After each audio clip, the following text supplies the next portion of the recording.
Lecturer in Ethics, Professor Tyrone Hayes.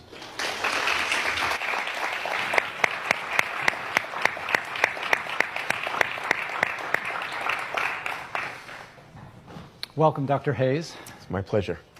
So what we're going to do, we're going to talk for about 45 minutes or so, 40 minutes, and then we'll open it up for questions. So I hope you're formulating those if you don't already have them in mind. So let's get started. I thought we'd talk a little bit about your research, and then a little bit about the reaction to your research, and then finish up with some of the implications that we're seeing today. Mm-hmm. And I thought that I'd start with the frogs. So you grew up in Columbia, South Carolina, and I saw in a documentary film about you that in the neighborhood where you grew up, when the rains came, the water rose, and when the water rose, the frogs and the snakes came out with that, and from a young age you were fascinated with that. Why? I think as long as I can remember, I've been fascinated with biology and with life. And biology, of course, literally means the study of life.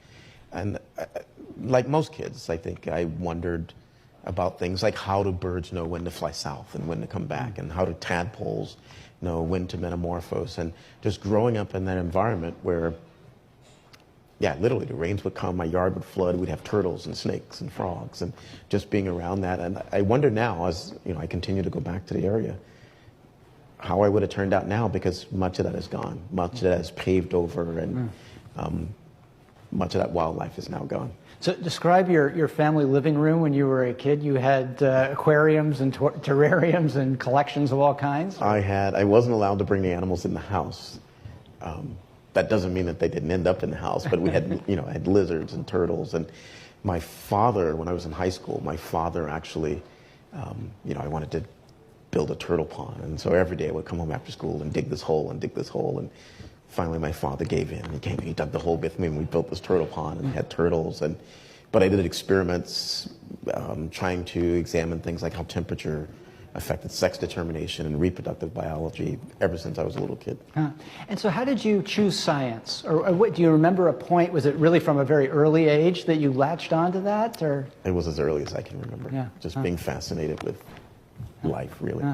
So then you go to Harvard, you get your doctorate at Berkeley, and you zip through there. And by 1997, you're at Berkeley, and you're asked to begin, you're asked by a pharmaceutical company or its agents to begin some research on this drug, atrazine. And at the time, were you familiar with atrazine? How much did you know about it? And how did you begin those experiments? Yeah, I had never heard of atrazine. Again, my interest